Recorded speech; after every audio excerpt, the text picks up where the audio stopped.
नमस्कार स्टूडेंट्स, आप सभी लोगों का पंचशील इंग्लिश क्लास में एक बार फिर से स्वागत है। आइए आज हम लोग हिंदी की जो हम लोगों की क्लास चल रही है उसमें तीसरा चैप्टर रसखान के सवैये पढ़ना प्रारंभ करते हैं। तो ये सवैया यहाँ पर पहला सवैया हम लोग पढ़ेंगे और इसके अर्थ को समझेंगे, क्योंकि सवैया बहुत ही महत्वपूर्ण है एग्ज़ाम की नज़र से भी। इसलिए आइए सीधे सीधे इसी का अध्ययन कर लेते हैं। पहला जो हमारे सामने सवैया है वो ये रहा। मानुष हो तो वही रस खानी, बसों ब्रज गोकुल गांव के ग्वारन। जो पशु हो तो बसेरो करो मिल, जो पशु हो तो कहा वस मेरो चरो नित नंद की धेनु मझारन। पाहन हो तो वही गिरि को जो धरो कर छत्र पुरंदर धारन। जो खग हो तो वसेरो करो मिली, कालिंदी कूल कदम्ब की डारन।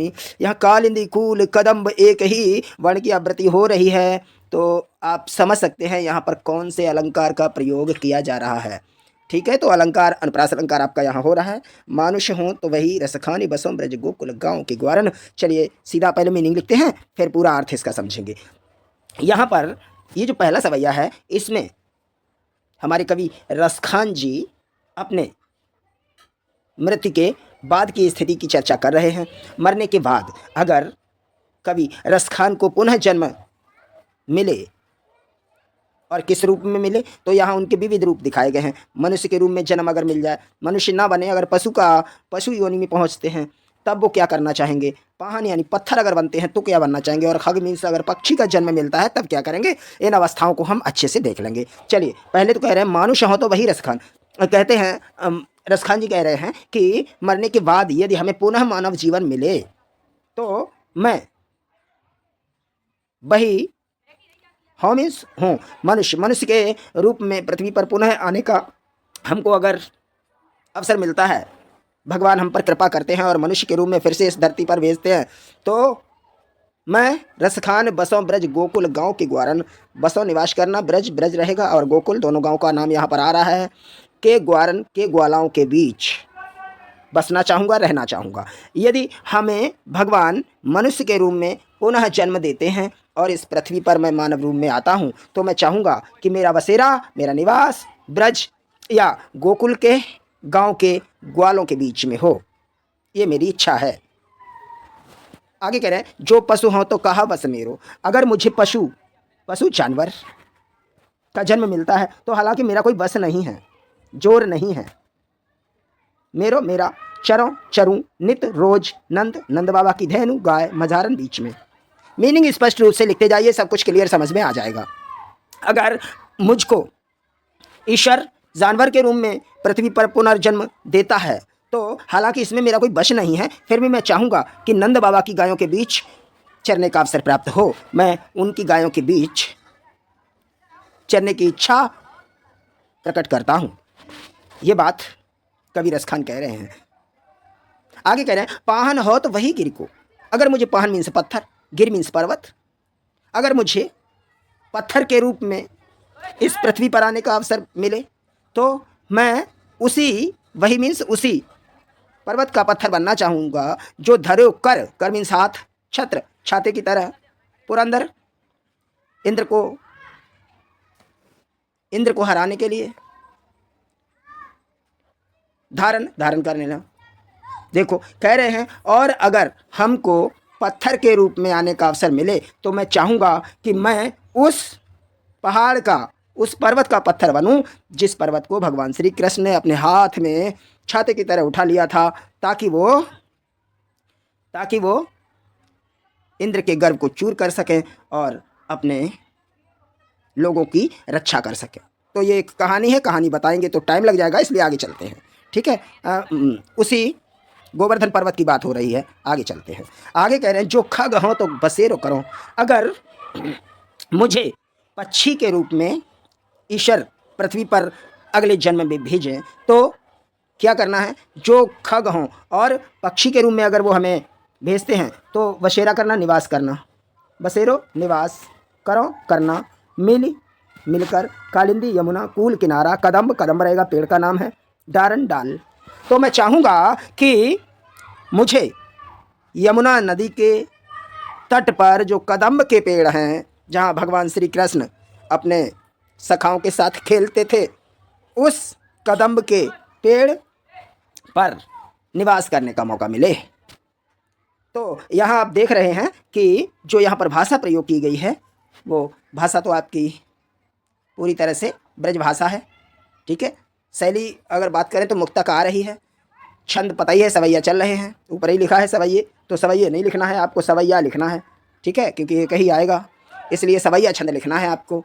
अलंकार की अगर बात करें तो नित्यानंद आ रहा है, अनुप्रास हो गया। ठीक है, ऐसे और भी यहाँ कालिंदी कूल आया था, तो ये यहाँ भी अनुप्रास हो गया है। ठीक है, इस तरह से अनुप्रास का ही यहाँ पर वर्णन किया जा रहा है।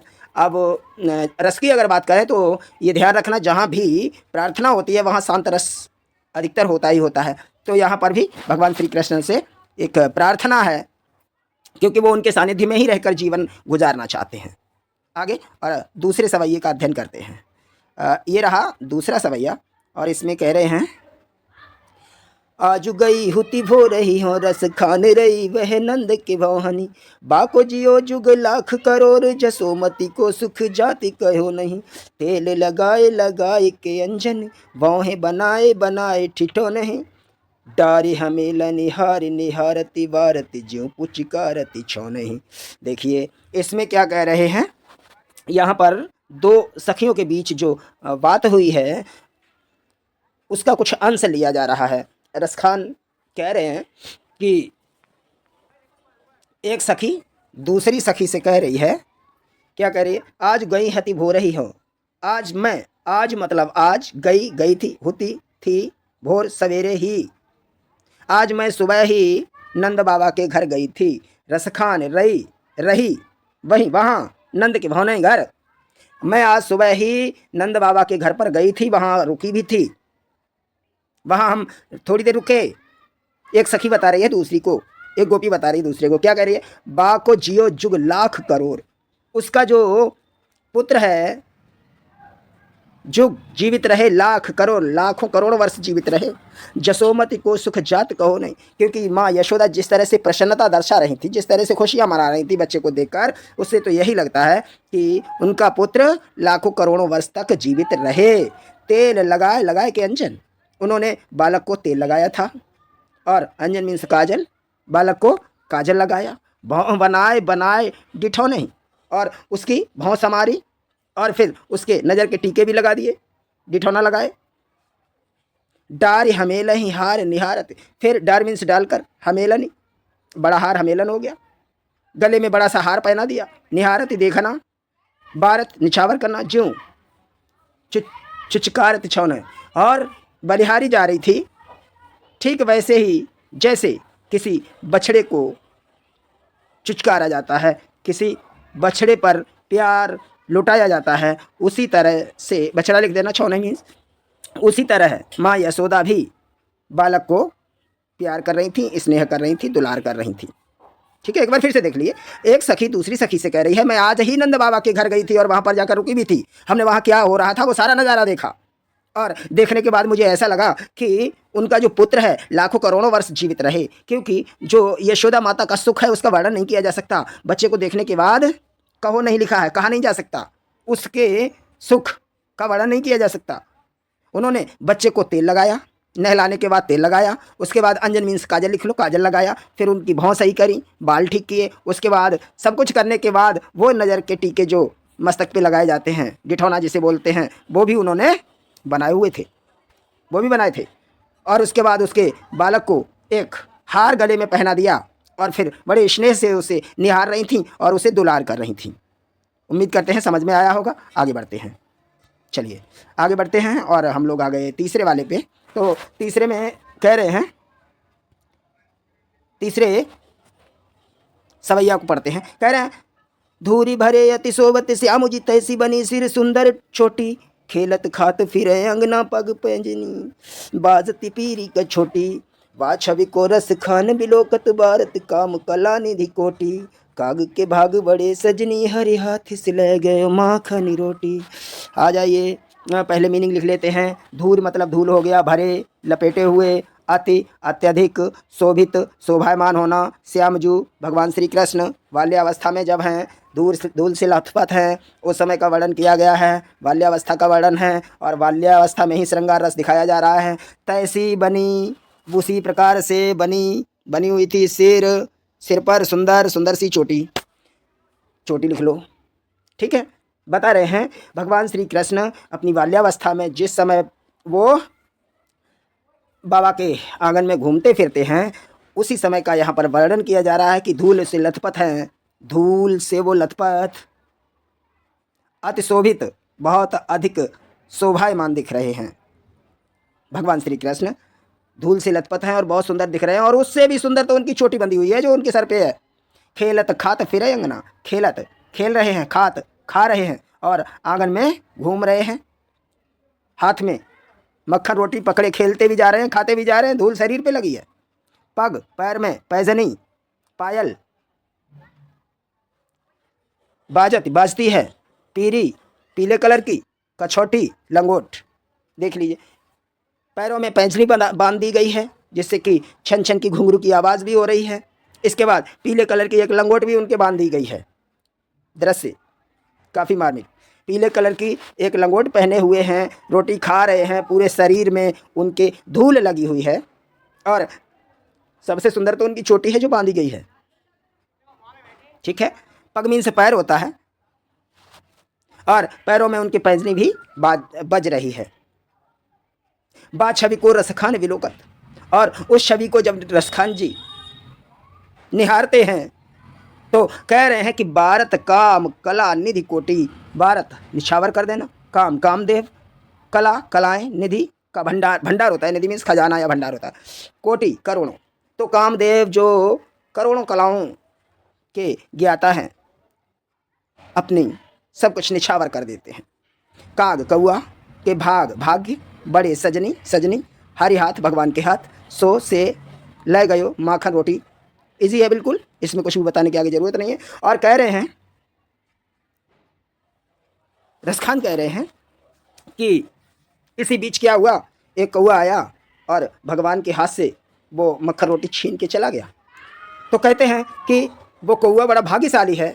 एक सखी से दूसरी कह रही है कि वो कौआ कितना भाग्यशाली रहा होगा जिसने भगवान के हाथ से रोटी ही छीन ली और भाग गया। यहाँ तो दर्शन नहीं हो रहे हैं और वहाँ वो कौआ रोटी लेकर भाग रहा है, कितना सौभाग्यशाली।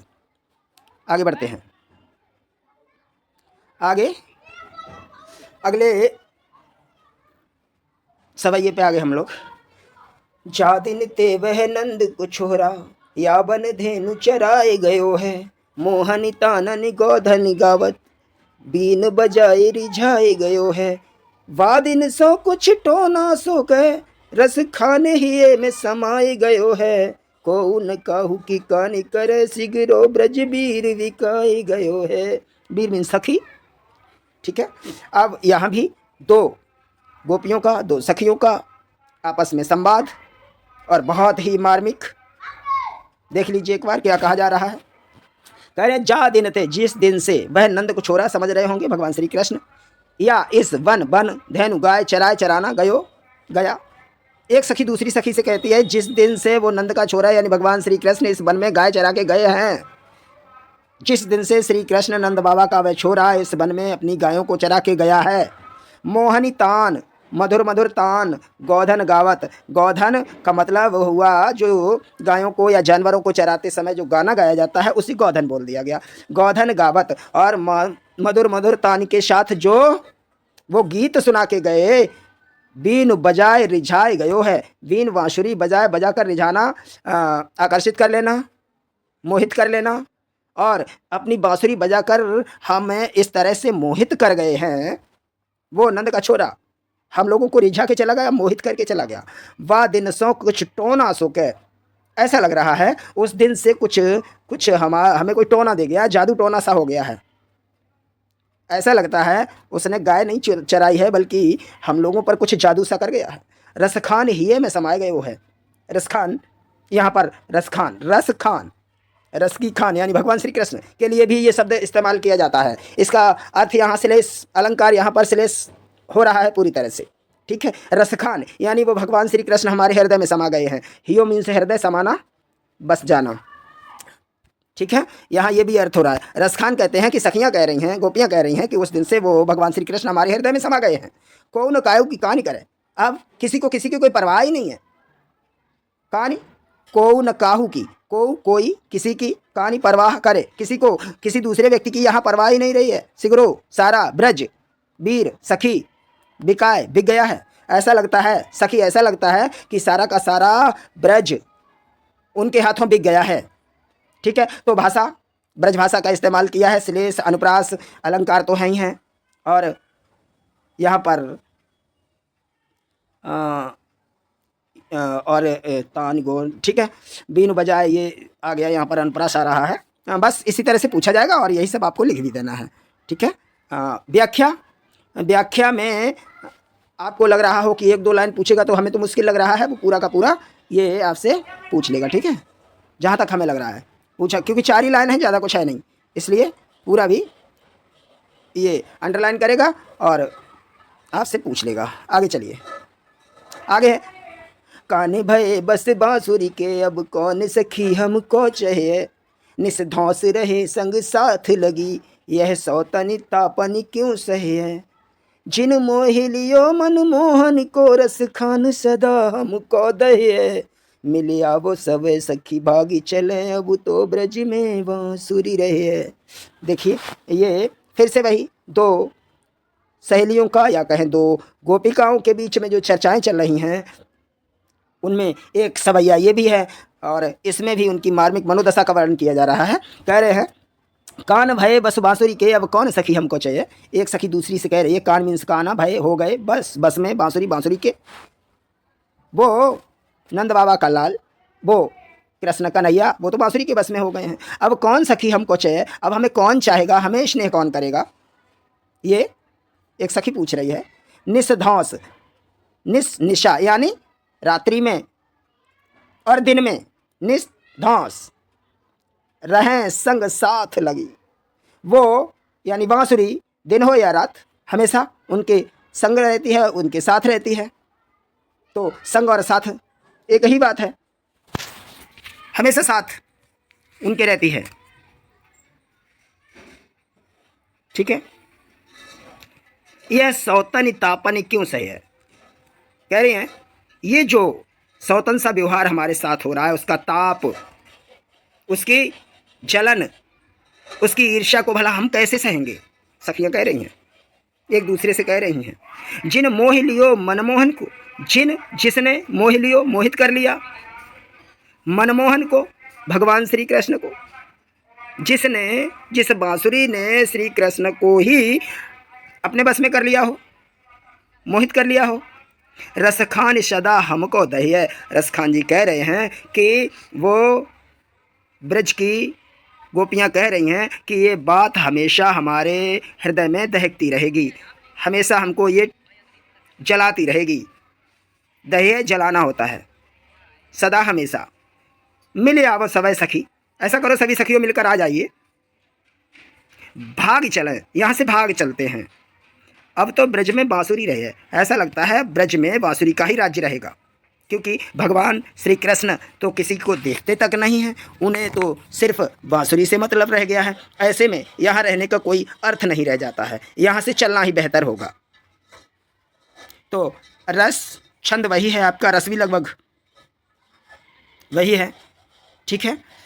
और भाषा ब्रज चल ही रही है, वो पूरे चैप्टर में है, तो वही सब लिख देना है। आगे चलते हैं और अगला ये रहा, अगला हमारे सामने अगला और आखिरी सवैया आ गया है। मोर पखा सिरे ऊपर राखे हो, गुंज की माल गरे पहरोंगी, ओढ़ी पीतम्बर लैला कुटी बन, गोधन ग्वारन संग फिरोंगी, भाव तो मोह मेरो रस खान, सो तेरे कहीं सब स्वांग करूंगी, या मुरली मुरली धरी की अधरान धरी अधरान धरूंगी। आइए आखिरी जो हमारा सवैया है, अच्छा है, काफ़ी अच्छा है, गोपियों के बीच की बात है, तो वो यहाँ पर अपनी इच्छा प्रकट कर रही हैं। कह रही हैं मोर पखा, मोर का पंख, सिर मीन्स सर हो गया, मस्तक, ऊपर राखियों सर के ऊपर रखूँगी, यानी ये तो काम भगवान श्री कृष्ण का है, तो वो शायद अपना वेश वही बनाना चाहती है। कह रही है जो मोर पंख है हम उसको भी अपने सिर पर धारण कर लेंगे, गुंज की माल गले पहनूंगी और गुंज की माला को भी हम अपने गले में पहन लेंगे। तो क्लियर अर्थ है, इसमें कुछ भी इतना डिफिकल्ट नहीं है, आराम से आप समझ रहे होंगे। गुंज की माल गले पहनूंगी, गले में पहन लूंगी। ओढ़ी पीताम्बर, पीताम्बर मीन्स पीला वस्त्र लिख लो।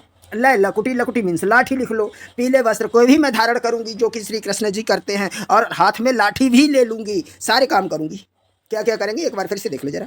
सर पे मोर का पंख धारण करूंगी, गुंज की माला को अपने गले में पहन लूंगी, पीला वस्त्र धारण कर लूंगी, ओढ़ लूंगी, हाथ में लाठी भी ले लूंगी। वन गोधन, गोधन मतलब गाय हो गया, ग्वारन ग्वालों के संग साथ फिरूंगी जाऊंगी, और वन में ग्वालों के साथ भी जाऊंगी। ठीक है। भाव तो मोह मेरो रस खान। आगे कह रही हैं गोपियां कि क्योंकि मुझे भाव तो प्रिय, प्रिय लगना, भाता है, सुहाता है, अच्छा लगता है, प्यारा लगता है, वही मेरा रसखान। यहाँ पर श्लेष हो जाएगा। रसखान जी कहते हैं कि मुझे वो रसखान बहुत पसंद है, भगवान श्री कृष्ण बहुत पसंद है। सो तेरे कहे सब स्वांग करूँगी, इसलिए तेरे तुम्हारे कहने से सब सारे स्वांग काम करूँगी। इसलिए जो तुम बताओगे वो मैं सारे काम करने को तैयार हूँ। या मुरलीधर भगवान श्री कृष्ण, लेकिन जो भगवान श्री कृष्ण की मुरली है, जो अधरान धरी, अधर मीन्स होठ धरी रखी हुई, लेकिन भगवान श्री कृष्ण की जो मुरली होठों पर रखी हुई है, अधरान धरूंगी, उसको मैं अपने होठों पर नहीं रख सकती। बाकी सारे काम कर लूंगी। मोर पंखा बांध लूंगी अपने सर पे, गुंजा की माला को भी अपने गले में धारण करूंगी, पीला वस्त्र भी ओढ़ लूंगी, हाथ में लाठी लेके चलूंगी, और सभी ग्वाल वालों के साथ हम गायों के पीछे पीछे गाय चराते घूमेंगे। मुझे, और ये सब क्यों करूंगी? क्योंकि मुझे मेरे भगवान से प्यार है, इसलिए सारे काम करूंगी। इसलिए आप जो बताएंगे सारे काम करने को तैयार हूं। लेकिन वो मुरली जिसे भगवान श्री कृष्ण ने अपने होठों पर रखी है, उसे हम अपने होठों पे नहीं रख सकते। आइए, तो भाषा ब्रज भाषा रहेगी, और सब स्वांग यहाँ देख रहे हैं अनुप्रास आ रहा है। ठीक है। और स्पेशल कुछ भी नहीं है इसमें, सब कुछ वही है। मुरली यहाँ पर मुरली अधरान यहाँ पर आ रहा है, पुनरुक्ति प्रकाश लग रहा है। ठीक है, तो ये लिख देना है, और तो सब कुछ वही है। अच्छा, एक कवित्व और पढ़ना है हम लोगों को, एक कवित्व और इनका रसखान जी ने यहाँ दिया हुआ है, तो कवित्व को पढ़ लेते हैं। चलिए, तो ये पद कवित्व रहेगा, ध्यान रखना, वरना आप गलती करके इसको भी सवैया लिख डालो, नहीं कवित्व रहेगा। ठीक है, चलिए पढ़ना शुरू करते हैं। गोरज जानते हैं, गाय की खुर से उड़ने वाली धूल को गोरज बोला जाता है। विराजय सुशोभित होना, भाल मस्तक, लहलही सुनहरी या तरोताजी, वनमाल वन की माला, नेचुरल जो फ्लावर निर्मित होती है माल, उसे वनमाल बोल देते हैं। आगे गैया, आगे गैया पाछे ग्वाल, गावे मृदु वानीरी। आगे गैया गाय, पाछे ग्वाल, पीछे ग्वाला, गावे गा रहे हैं, मृदु मधुर वाणी। देख लीजिए, मीनिंग लिखते चलिए। गौरजी बिराजे भल लही वनमाल, आगे गैया पाछे ग्वाल, गावे मृदु वानीरी। तैसी धुनी बांसुरी की मधुरी, जैसी वंक चितवन मंद मुस्कानी री। कदम बेटप निके निकट तटिनी के तट, आटा चाड़ी पीत पट फहरानी री। रसवरी शव तन तपनी बुझावे नैन प्राण नेरी, जावे वह आवे रस खानी री। चलिए पढ़ लेते हैं, तो मीनिंग लिख लिए होंगे आगे। तैसी ठीक वैसी ही, धुनी आवाज़ बांसुरी की, मधुर, यहाँ मृदु था, यहाँ भी मधुर है, और वैसी मधुर पुनरुक्ति प्रकाश हो रहा है। रस छंद अलंकार सब क्लियर करते चलिए। जैसी वंक तिरछी चितवन, नज़र मंद मुस्कान ही रहेगा। कदम का पेड़, निटप के निकट, क्या कह रहे हैं? कदम मीन्स कदम के पेड़ लिखो। आगे कदम, निटप के निकट, तटनी के तट, कदम के जो पेड़ हैं। निटप वृक्ष लिख लेना, निटप वृक्ष, निकट पास में, तटनी के तट, तटनी यमुना। अटा ऊंचा स्थान, या अटारी लिख लो, चढ़ चढ़ के चाही, खुश होना, पीत पीला, पट वस्त्र, फहरानी फहराना, रस बरसावे, रस बरसावे, ऐसा ही रखिए।